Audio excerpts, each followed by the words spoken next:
Hello and welcome to our newscast. I'm Hwang Jie, live from Seoul.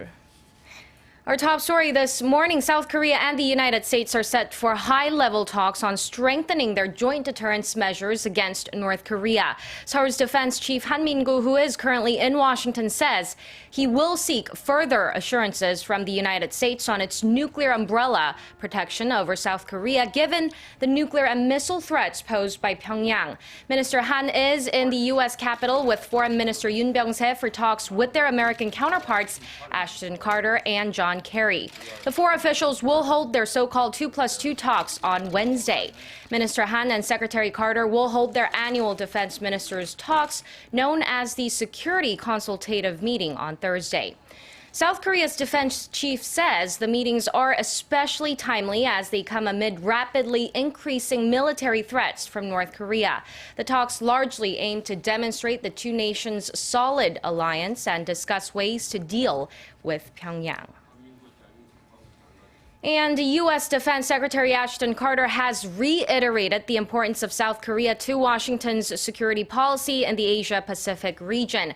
Writing in the latest issue of Foreign Affairs on Tuesday, Carter said the United States has plans to modernize its existing footprint in South Korea and in its other regional ally, Japan.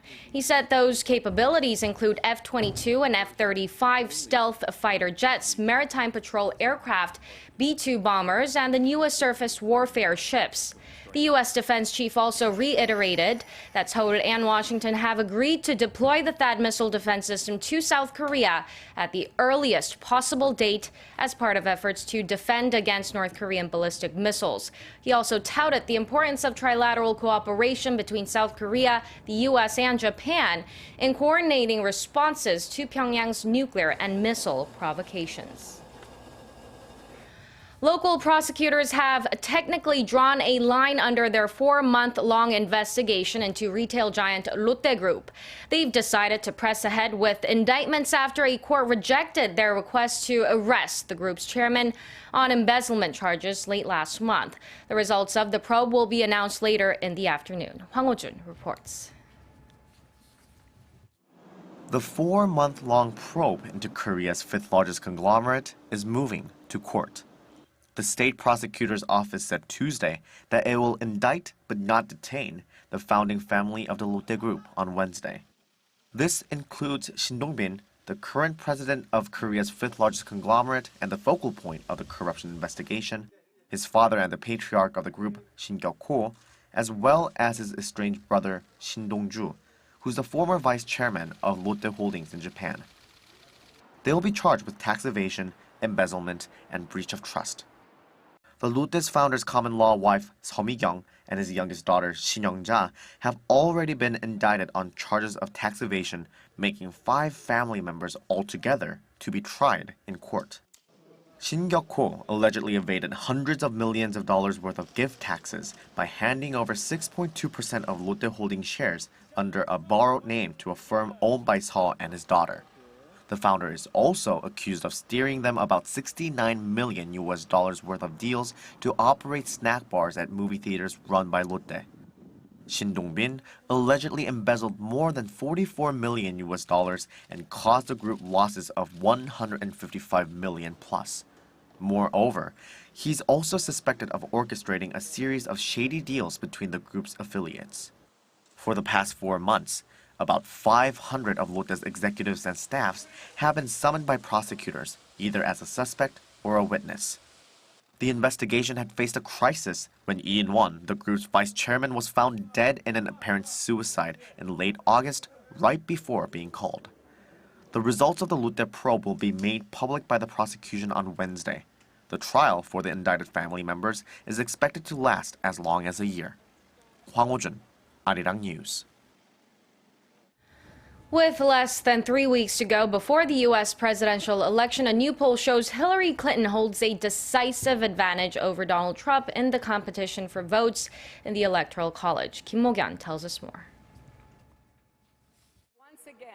The poll released on Tuesday was jointly conducted by the Washington Post and SurveyMonkey on 15 battleground states. The results show Clinton leads in enough swing states to put her comfortably over the 270 majority needed to win the November 8th election. The polls say Clinton holds a lead of 4 points among likely voters in states that add up to 304 electoral votes, while Trump has the advantage in states with an estimated electoral vote that totals 138. Arizona, Florida, Ohio, and Texas, which together account for 96 electoral votes, remain as toss-ups. The results are based on ballot tests that include Libertarian Party nominee Gary Johnson and the Green Party's Jill Stein. The poll was conducted online from October 8th to the 16th on more than 17,000 likely voters.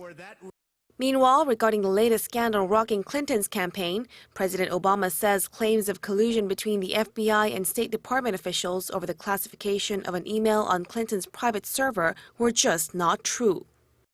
During a news conference at the White House, Obama said some of the more sensational implications or appearances weren't based on actual events. In interview notes released this week by the FBI, an unidentified bureau official said he heard secondhand that the State Department had offered a quid pro quo in exchange for declassifying an email. On Donald Trump's suggestions the presidential election is rigged, Obama said the Republican candidate should stop whining. Obama said Trump's actions do not show the kind of leadership and toughness Americans want in their president. Kim Mo-gyan, ARIRANG News. And that wraps it up for now. Thank you for staying with us. I'm Hwang Jae. Do join us again at 10 a.m. Korean time for more updates with Mark Broom, and goodbye.